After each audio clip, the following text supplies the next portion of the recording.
So for this process, we're going to be using a felting needle. They've got barbs on the end of the needle, and what happens is when you stab the fibres of the wool with the needle, they start to connect together. The more you stab, the tighter the surface and the firmer the project will become. You're going to want to stab in and out at a 90-degree angle, and I hold the needle between my middle finger and my thumb with my other finger on top, and this means that when I'm stabbing into the project it doesn't bounce out and I'm not having to squeeze those fingers together really tightly, which can become sore. I'm also using a clover needle that you can get from Amazon. It holds 3 needles, but you can unscrew it and pop out broken needles, but also take it down to just a 1 or a 2 holder needle, which means that it's probably kinder on your hand if you've got arthritis or find that gripping something really small is difficult. I also use a 4 stabber, which we'll see more of later on. The other thing you're going to need is a surface to work on. I use these wool buddies, which I get from Amazon. They're 100% wool. They're very good, but they do get clogged up, so you have to clean them off from time to time. For my classes, I use foam, which you can get from Joann's. It's just an upholstery foam, and you want to go for a firm density on that.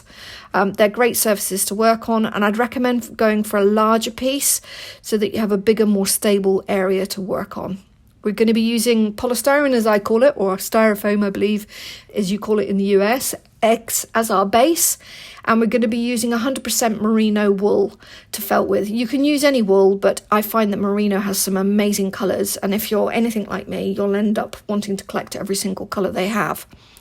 You're going to pull a little bit of fibre off, and then you're going to open it up and hold it over your egg, and then using the larger stabber, the 4, which means that you can just stab an area a bit quicker. Not great for detail, but great for kind of bulk stabbing. You're just going to stab over that surface. You're going to keep adding more and more onto the egg until you can no longer see the white underneath. I don't recommend trying to cover it all in one go, which is the temptation, because you'll end up getting a lumpier, bumpier surface. Twist your egg round to do over the top and the bottom. And you're just going to keep going in this manner until you've got a really nice smooth surface and you've got a finished egg. Then you're going to choose which design that you want to put on. I'm going to put a daisy on this one. So I'm just screwing up a little bit of yellow felt to go in the centre. And I start by anchoring it in the middle. And then I work my needle around to stab in the areas that are sticking out. I would recommend that you move your egg and your hand around so that when you come in to do the edges, you're coming in at an angle. It means that you don't end up with quite such a flat finish to the design. With needle felting, you can create 3D designs, really easily. Just by building up areas of wool. So if you wanted this daisy to have a really high centre, you would just add more yellow wool into the middle layer. If you want it to be really flat, you would add just slightly less wool. It takes a little while to attach it in with a single needle. You could go in with a bigger one here, but I probably wouldn't recommend it. You have less control with the more needles that you have. So just keep stabbing around as we go until you get the colour that you want. Then you're going to think about your petals. So I'm going to use some white, and I'm just pulling a little bit off and I'm folding it in half. And then I'm going to attach the bottom bit first down by the daisy. And then I'm just going to use my needle to kind of tuck and pull the extra fibres where I want them. Again, wool is really easy. It's almost like drawing with it. You just pull it around where you want it and need it, and just keep stabbing in those extra bits. If you have too much, you can cut it off with scissors. I wouldn't recommend it. I would recommend pulling off any excess fibres. But scissors do work. If I make a mistake on a 3D piece, I'll use scissors and just cut limbs off. Many of my class pupils will tell you that they cry when I come and I take the scissors to their work. So just keep doing this all the way around the piece until you've got all the petals on that you want. As I said, the merino wool I get from a company called Mohair & More in the US. They're really good, really quick service. They've got most of the colours that I want. I started off originally with 6 colours when I first started felting. I now have a 4-drawer filing cabinet, which is massive, full of numerous colours and numerous types of wool. Merino isn't the only wool that you can use. You can use natural fibred wools if you want a more natural finish. Again, they're now making some synthetic bamboo wools, with different dyed colours. The range isn't quite as big as the merino, but I find the merino really nice and silky and clean to work with. So again, I'm just pulling little pieces and I'm just working my way around until I've got all those petals in. The particular brand of merino I use is called a Merino 64. It just means that it's a certain fineness. So if you want a really, really fine wool, you're going to go up to the 120. But I find that the 64 works really well. So I've pretty much got all of my petals in now. And then I'm looking at it thinking it needs something a little extra. So I'm going to take a little bit of orange and I'm just going to screw that between my fingers and I'm just going to create little tiny balls of petals, stamens in around the centre. With felting, you can get as detailed or as basic as you like. So the other thing I may do, as you can see in the eggs at the top corner, is add a little bit of shading. So if you've got several shades of yellow, you could come in and you could put a shadow underneath the bottom of that middle stamen. You could shade the turquoise around the petals or even put some veins into the petals if you wanted to. So that's that done, and we're now going to show you how to do the stripes. I'm pulling a section off the side of the bat and just keeping it in a nice long section, and I'm holding it with 2 fingers tightly, and then I'm just stabbing down. I'm just tucking in the edges as I go to make sure that I keep my stripe the same thickness. And you just work your way around. If you've got any spaces or gaps where you can see the felt underneath, you just come back in and put a bit more. If you get like this section here, so I'm going round, stabbing this in. If I get to my ends, I just tuck them back round on the extra piece that I've already just done. Again, you can raise these stripes if you wanted to, so you can just keep adding more and more onto one section and you could get kind of a ridged stripe, or you can just go for a flat pattern. You can go thin, skinny ones, so just take off even less. You could spiral it down the egg. You could do all sorts of different designs. Really, your imagination is your limit with felting. I find the more you do, you get more and more engaged with it, and you kind of think, oh, I could do that design, or oh, I could do that design. So here you can see I'm just adding a little extra on because I can still see some of that blue base colour underneath. Again, I wouldn't cut away any extra felt. I would just pull it off if I didn't need it, or just carry on tucking it around.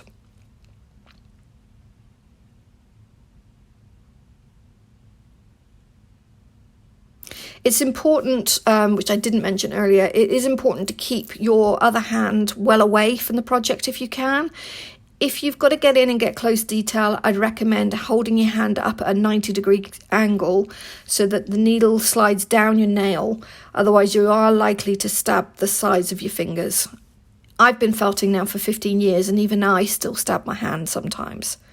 So the next design idea I'm going to give you is we're going to use a piece of pre-felt. You can buy this pre-felted, or if you get 100% wool felt from Joann's will work. Or if you want to, you can make your own. All I do is I take a section of fabric, lay it flat out on my mat. Using my big 4 stabber, I start to stab that surface. Tuck in those fluffy ends on both sides and just keep stabbing. What you do need to remember is that when you're doing this, every now and again, you need to stop and pull this off of your mat. If you don't, you'll find you've got absolutely embedded into the mat, and you'll end up having to either rebuy a new foam felt base, or you'll spend hours pulling it out. Just every few stabs, pick it up, turn it over and check it, just to make sure that you haven't embedded it. As you pull it off, as you can see I'm doing here now, I've got a couple of gaps in there that you can see it's not very thick. All I'm going to do is add some more fibre on and keep stabbing. This is quite a tedious process. It does work and it's great. I use it for kind of doing rabbit's ears and all sorts of things like that. But you do need to kind of stab. It's a great, good underarm workout, gets rid of those bingo wings. So just keep stabbing until you've got the surface that you can see on the white, which is nice and smooth, and you've no longer got any of those extra fluffy bits that I've got on there on that one. So we're going to take the white piece that I've already got, and all I've done is I've printed out a bunny rabbit silhouette. I've scaled it so it will look right on the side of my egg.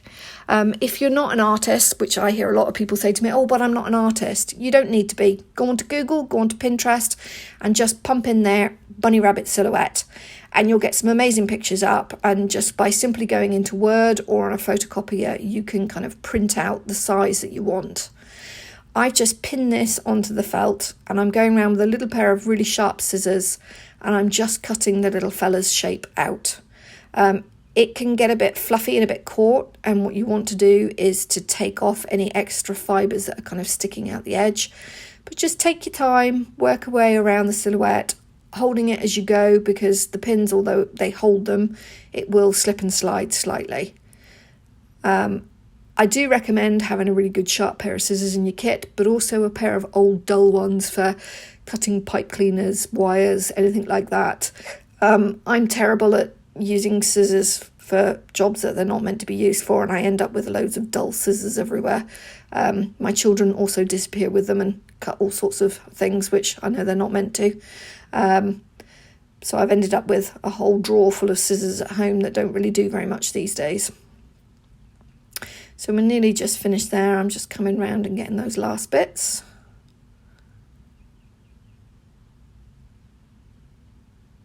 And I'm just tidying up, as you can see, those kind of extra fluffy edges. What you need to be aware of with the felt is if something is very, very fine and thin, it will be really difficult to attach it. But you'll see in a minute how I go about doing something. So I've chosen my orange base that I'm going to put the rabbit on. And then you just unpin your template and decide where you want to put it.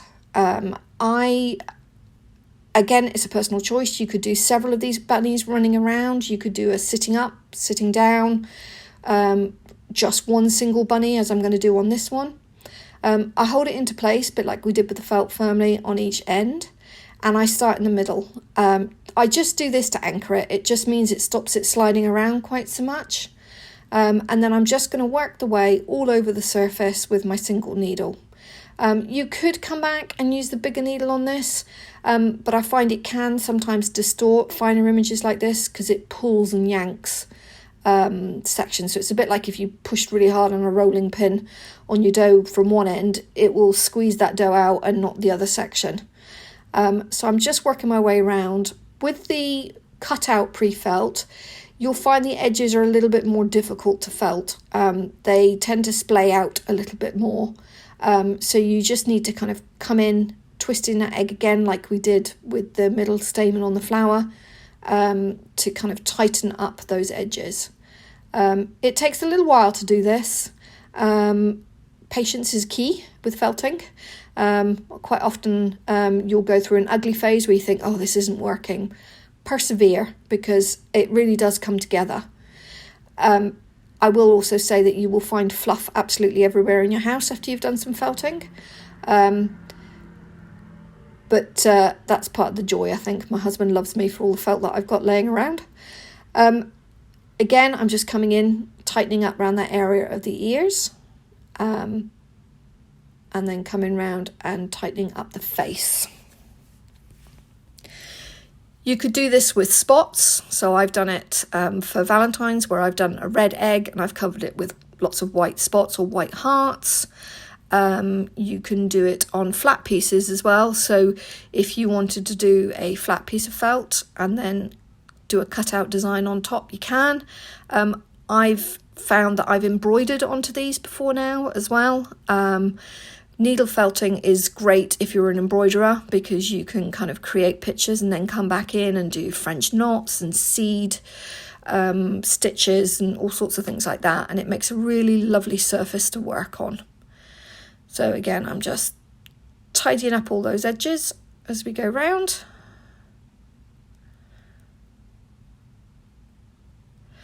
Needle felt itself is not expensive, so for merino wool you're looking at about $4 for an ounce. And again, I'd recommend, quite often companies do like a colour pack where they'll give you lots of different colours that you can have a play with until you work out what colours you want.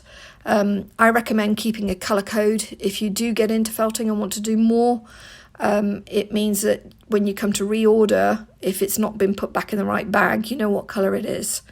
So here you can see I've stabbed in the tail, and it wasn't quite as big and as fluffy as I wanted it to be. So all I've done is taken an extra bit of white fibre, and I'm just coming in and stabbing in my fluffy tail, and I'm not stabbing it quite so firmly because I actually want it to be slightly 3D.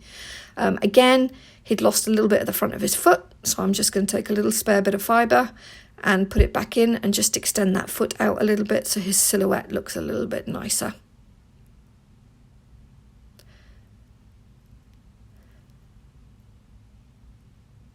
They make great presents for family. You can put a loop through the top if you add some embroidery thread, or they look great if you actually felt yourself a nest, which you saw at the beginning of the video, and you can just see the leaves kind of poking out the top.